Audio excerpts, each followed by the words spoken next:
3/4 kilo mutton வாங்கி வச்சுருக்கிறேன். இது எப்படி செய்யலாம் அப்படின்னு சொல்லி பார்க்கலாம். அதுக்கு தேவையான பொருளை தான் நான் வந்து இங்கே எடுத்து வச்சுருக்கிறேன்.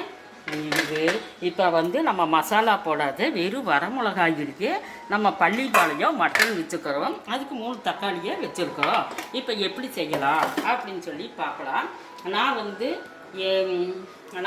ஏவிஎஸ் ஆயில் வாங்கி வச்சுக்கிறேன், சமையல் எண்ணெய். இது வந்து சமையல் எண்ணெயை 1 ஸ்பூன் 1.5 ஸ்பூனு ஆயில் ஊற்றிக்கலாம். இதுக்கு வந்து கடுகுலாம் போடக்கூடாது.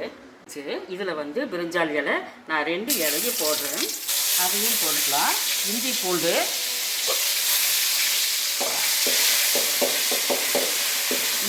நல்லா வெந்து விடணும். நான் வெங்காயத்தை சின்னதாக மிக்சியில் அரைச்சி வச்சுக்கிறேன். அது வந்து 1-2 அரைச்சி வச்சுக்கிறேன். அதையும் சேர்த்து நம்ம போடணும். கருவேப்பிலை இலை வச்சுக்கிறேன், இதையும் சேர்த்து போடணும்.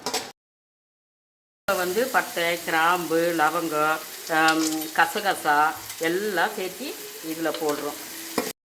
கிலோ மட்டன் வாங்கி வச்சுக்கிறேன். இதில் வந்து மட்டன் வந்து போட்டுக்கலாம். இதோடவே சேர்த்து நான் வரமிளகா 15 வரமிளகா நறுக்கி வச்சுக்கிறேன். பள்ளி வளையத்துக்கு மசாலாவெல்லாம் போடக்கூடாது.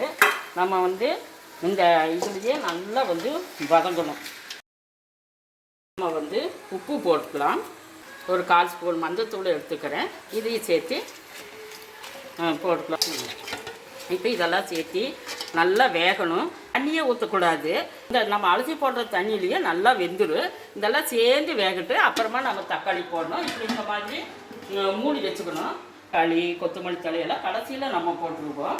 வெந்துருச்சா அப்படின்னு சொல்லிட்டு இப்போ நம்ம பார்த்தோம். இது எப்படி வெந்திருக்குது, சூப்பராக வெந்திருக்குது. அதில் நான் வந்து தேங்காய் வந்து ஒரு 3 பழு தேங்காயை வச்சுருக்கிறேன். அந்த தேங்காய் துருவில் போட்டுக்கலாம். காஷ்மீரி மிளகாத்தூள் போட்டு ஒரு தடவை கிளறி விடணும். எப்படி வெந்திருக்குதா அப்படின்னு சொல்லி பார்க்கலாம். சூப்பராக வெந்துருச்சு. இதில் வந்து நான் 3 தக்காளியை வெட்டி வச்சுருக்கிறேன். இதை வந்து நம்ம போட்டுக்கலாம். இந்த கொத்தமல்லி தலையை நம்ம பொடியாக இருக்கணும்.